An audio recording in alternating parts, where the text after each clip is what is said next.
there, you will see the 30mm gun.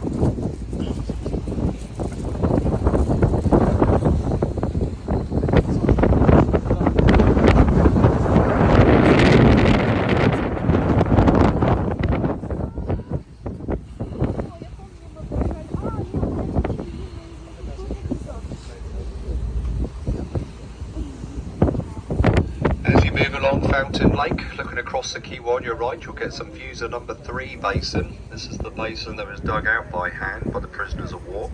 Actually used some 2,000 convicts and around 1,200 paid labourers dig this pond out. It's actually 5.7 metres deep over there, all dug out by hand. Now the far side, over in the dry docks, you'll see 2 more of our Type 45s over there. The one on the left is HMS Dragon, the one on the right, HMS Daring.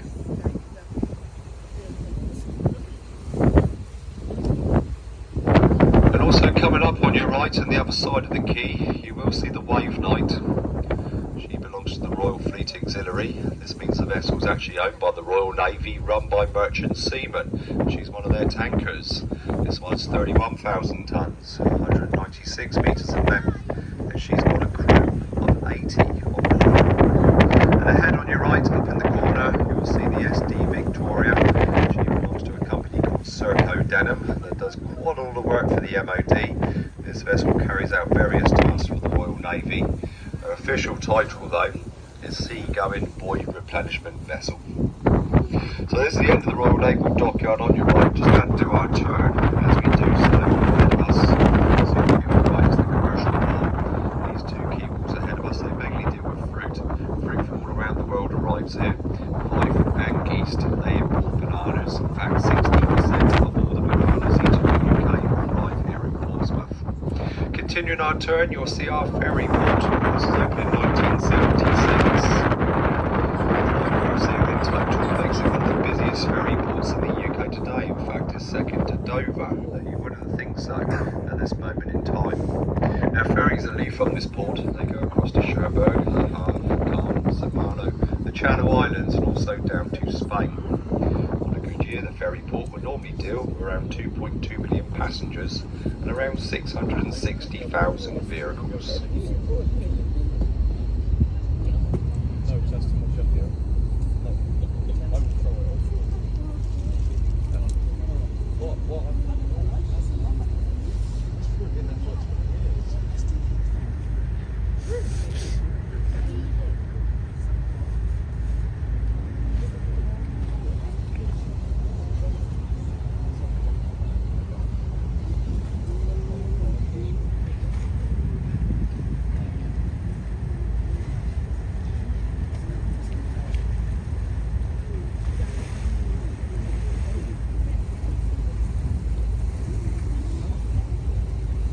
Now, as we clear the ferry port, the sorry-looking warship on your right was D-82 HMS Bristol.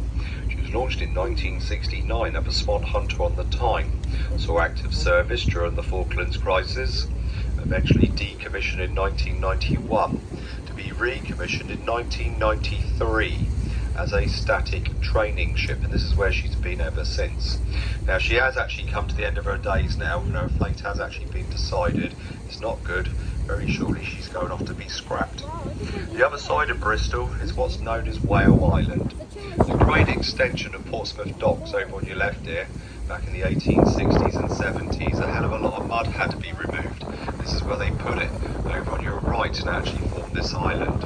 It was home to HMS Excellent, the Royal Naval Gunnery School for many years. It's now a training centre for the Royal Navy, Marines and Sea Cadets. Sea Cadets, they have a very good time when they come to train here at Whale Island. They actually bring them out on the water here. They teach them how to row, teach them how to sail. They also teach them how to drive a small motorboat. They then take them back ashore and teach them how to swim.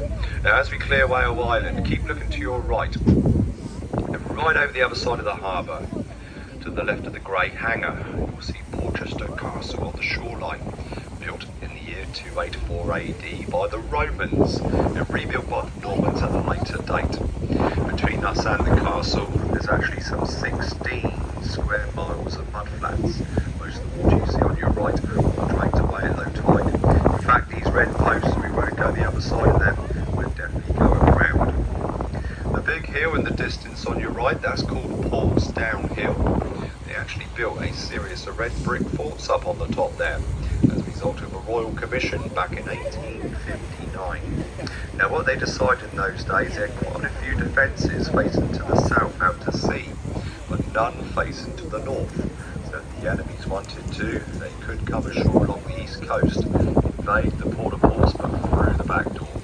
So they built these red brick forts up on the top there, and all the cannons are actually north facing, they're actually facing inland. Also on top of that hill to the right you'll see the grey structure up there with the 2 radar masts. It's up there, they test out all the new radar equipment